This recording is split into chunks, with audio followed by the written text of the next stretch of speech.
Indeed, and of course, it is something to be celebrated, the fact that for the past couple of years, International Design Miami has been featuring works of European galleries, but this year it's shone on the top designers on the African continent. One of them who sits right next to me right now, Mr. Andile Dyalvane. He's a ceramicist, like Zoe just said, to talk about some of the latest trends and his work that what makes it unique and how the international market is actually taking to our designs. It's good to have you here, man. Thanks for having me. And congratulations on showcasing once again at the fair. Thank you. I'm quite pleased with that. What is that experience like for you as a designer, and how are people taking to our local designers? For me, it's such an amazing experience because, you know, this is the time where South African design and African design is really taken serious. And for us to be accepted to showcase in such a platform, this says a lot about, you know, the standard and the quality of what we do.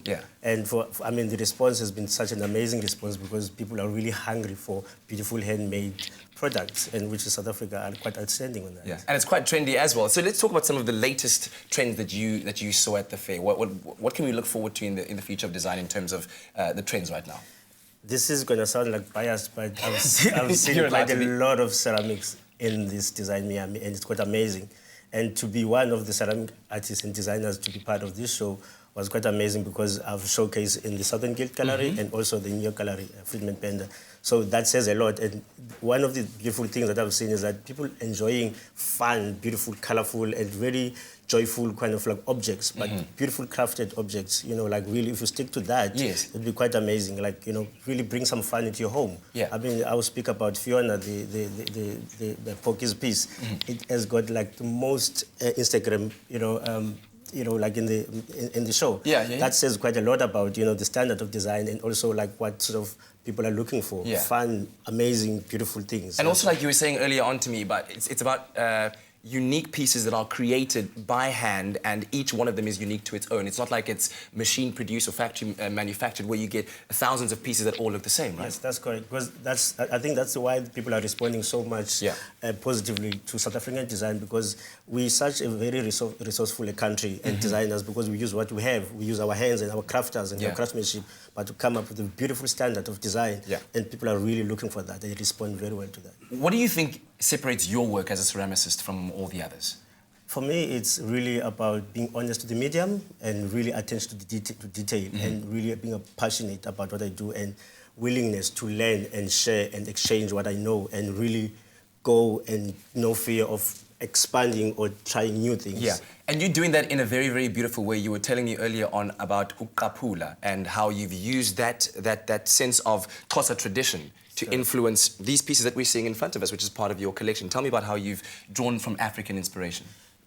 For me, it's a thing of, you know, really what I do, it has to reflect myself. I have to be really true to myself, who I am, where I come from, where I am now currently as a designer, as a person.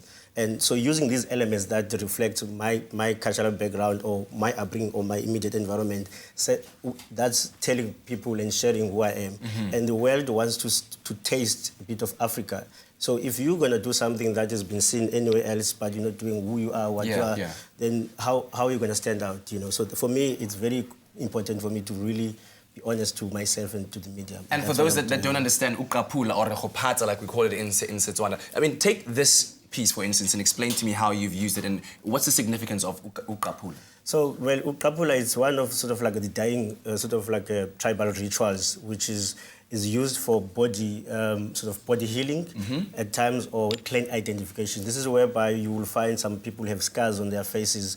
That's not because perhaps they've got some injuries or anything, but those are specific markings that are done for certain reasons.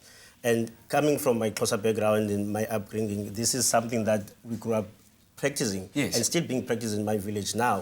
But because it's a dying practice, so somehow I find a way of documenting it in my work so that the coming generation can have a reference to who we and what we are and what has happened. And that's what it's about. That is an absolutely beautiful thing, and I hope that you're working on some exciting things in the future. Fantastic. Currently, I am working on a solo show in New York, which is going to be in June, which is quite an amazing, because this is now international stage, and people should really look out for that, and it's amazing here. So you're hitting that East Coast and the West Coast, my brother. Fantastic. Very nice one. There we go. Mr. Andile Dyalvane, ceramicist who's really pushing African creativity out there on the international stage. And of course, when it comes to being a creative, the law needs to be on your side to protect your ideas. And here to tell us a bit more, well, Ilana has the details right now.